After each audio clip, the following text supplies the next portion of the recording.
we're just going to spend a few minutes this morning talking about the difference between complex PTSD and PTSD. PTSD meaning post-traumatic stress disorder. And the major difference is that PTSD is in the Diagnostic and Statistical Manual of Mental Disorders, otherwise known as the DSM, and CPTSD is not. And we could spend an hour talking about why CPTSD is not, despite the mounting evidence over the decades that it is an actual thing. It exists, it's real. The PTSD is really referring to kind of a single incident trauma. So things like a sexual assault, a car accident, a physical assault. I mean, there's a very comprehensive list if you look this up. There's a lot of very good resources that can kind of list out the different single incidents that can result in PTSD.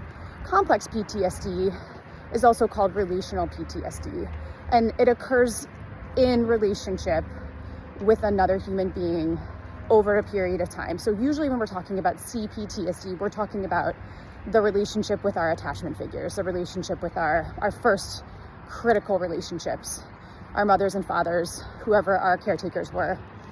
And it is important to also note that CPTSD can form because of workplace bullying. It can occur as a result of being in a war zone or a conflict zone for a period of time. It can occur because of experiences, poverty, things like that. Being on an athletic sports team and having a coach who treats us in a specific way.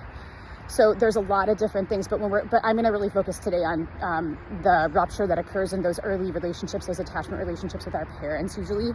And so CPTSD results from having one or two, both attachment figures who are unable to really do the job, the biological job that they have of making us feel safe, making us feel seen, nurtured, attended to, unconditionally loved and accepted. And so, this might look like a parent who makes us feel responsible for their emotional well-being, okay? It could be a parent that is incredibly emotionally immature, acts much younger than their biological age. It can be a parent who calls us names, you're lazy, you're selfish, you're a piece of shit. Yeah, I'm gonna swear a little bit in these. And it could be a parent who is just absent emotionally. So they may be physically there, okay? They could be physically there, but for some reason they're incredibly distracted, usually because of, and this is the thing we have to talk about this in the reality of, the reason why some parents are not able to be, present, emotionally, physically nurturing is because of their own wounding and because of their own histories. So we have to have that conversation about generational trauma, ancestral trauma, which we'll, go into in further posts. But there's a reason why folks are unable to fulfill the role they have as parent. And so we have to acknowledge that. But so yeah, it can be a parent who is physically there, but they're just not emotionally there, right? Like they're distracted. They are not attuned. That's a very important word, which we'll talk about in further posts.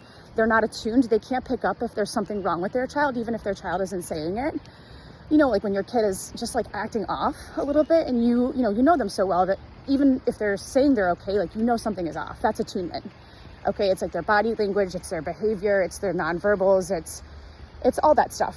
And so that is how, that's how this can kind of form. Okay. And so what happens is for a kid, if a kid were to be able to acknowledge to themselves, like, I do not have a safe attachment figure. I'm not basically being protected. I don't have somebody who's watching over me. If they were to admit that, it would crumble them. It would absolutely crumble them. And that can look like a lot of different things, but it does not look good. And so instead, what the child does is they internalize that and they say, okay, so my parent, they're doing this or they're acting this way because of something that's wrong with me or something that I did. And so all I have to do is figure out what that is and fix it. and then we're going to be good. They're going to be able to be the way that a parent needs to be, and there's light at the end of the tunnel. But what happens is, I mean, we know that's not true, right? But a kid doesn't know that. A kid's brain is not fully formed. And so they are going to believe this, and they will try whatever they need to do in order to fix the parent's behavior. And it doesn't work because it's not the problem with the child. It's a problem with the parent. And so it's a fruitless effort. But the problem is this continues into adulthood. This belief that I'm a piece of shit, something is wrong with me, I'm defective, I'm not lovable, I'm alone. These beliefs stick with the identity of the kid into adulthood. And a lot of times we're not even aware of it. Okay, so that's where we look at things like, how does this look? This actually looks like what we applaud in society.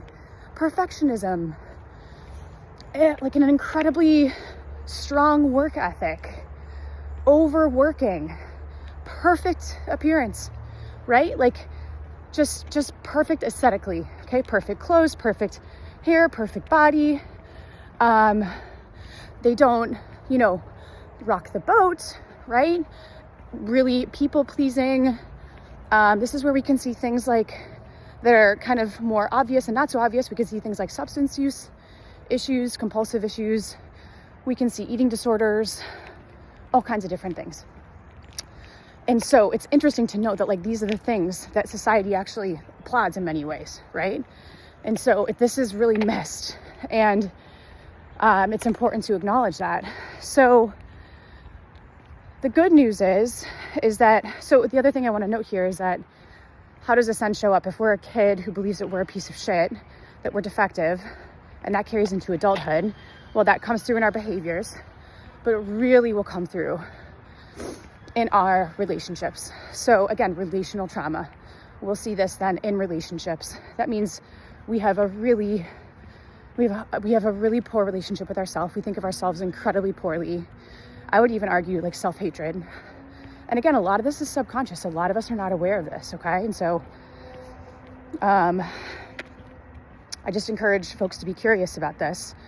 And then obviously this will come through in our relationships. So it will come through in our friendships, how our friendships look. It will come through really in our romantic and intimate relationships. We will, if we feel like we're a piece of shit and we really have a degree of self-hatred, we are not going to be attracting folks who feel good about themselves and who have done a degree of healing, okay? And so we may be attracting folks who on the outside look pretty darn good, right?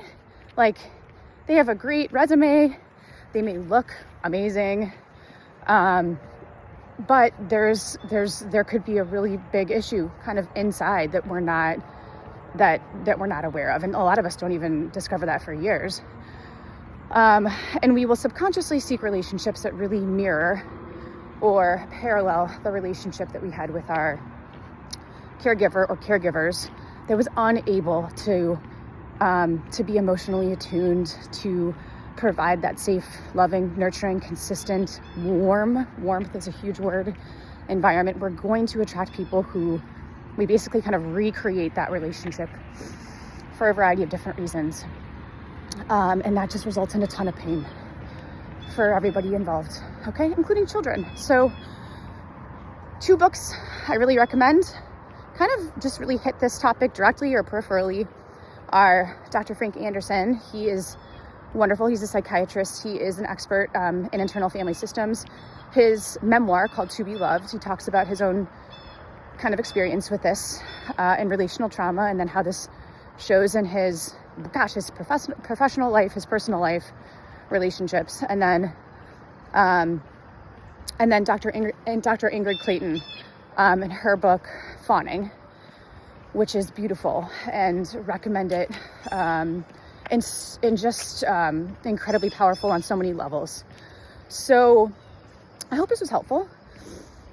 I look forward to doing future posts on this topic and others. So, a couple keywords that we're going to be kind of hitting back on in future posts related to this are attunement. Just one word, but we could spend an hour talking about it. It's so incredibly important. We're going to be talking about attunement.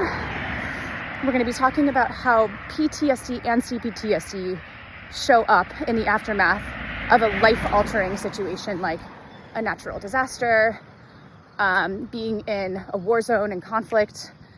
And